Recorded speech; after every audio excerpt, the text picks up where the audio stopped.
the safety and security of Kenyans is so paramount that this should actually be left to security professionals to do this work. But which professions are we talking about? 377 billion has been allocated to the security sector this year. 110 billion was allocated to the National Police Service, and about 46 billion was allocated to the National Intelligence Service. So 110 billion plus 46 billion to NIS and to the National Police Service, and yet we have an Inspector General denying that they do not know where these young people were or have been or who is abducting them. The thought or even the sense with which politicians, state officials being paid by taxes, saying that Gachagua was the one abducting these people is total nonsense.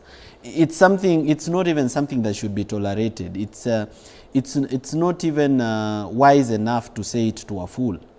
He does not have the capacity to abduct any other person. So the state should know at the bare minimum who is abducting these people if it is not themselves. Now here is where the worry comes in. There's a squad abducting people in a free country with a constitution, and those people are not under the command of the Inspector General.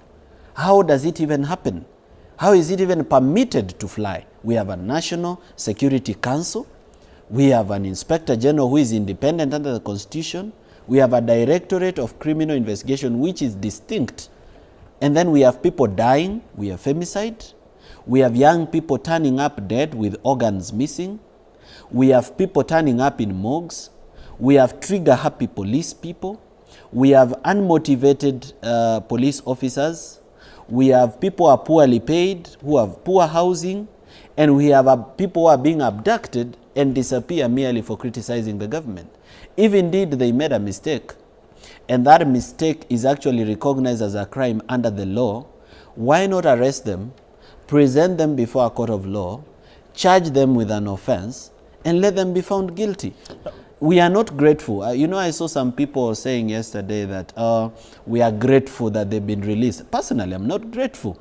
I'm not grateful that there are young people in this country that disappeared 15 days or 16 days ago, did not enjoy their Christmas with their families or their New Year with their families, and then suddenly they turn up from nowhere, and the police are not able to give us an explanation, as they've never been able to give us an explanation about anything.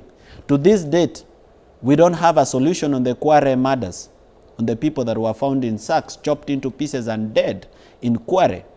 Yeah? We have a suspect that escaped through the help of the police. To this day, we do not know how many people died in Shakahola, all right? How many people were exhumed, or how many bodies were exhumed, and whether those bodies have been given to the families for burial. No. So it's a sad situation. We have a completely mismanaged security sector, and I can tell you that the reason we have that problem is because we are allowing politicians to manage security.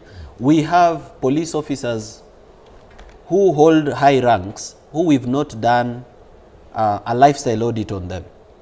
They have a lot of illicit wealth. Some of them are billionaires in a manner that which their salaries does not support.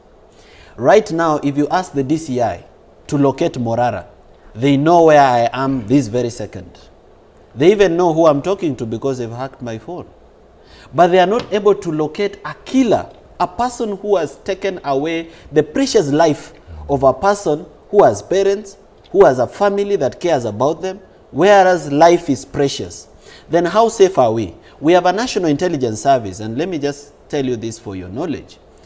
We have a National Intelligence Service where we have political cronyism. People are being given positions in the NIS on the basis of politics. Okay. For example, at this very point, I can say it right here on K24, that the person managing political affairs in the National Intelligence Service is the son of Mudavadi.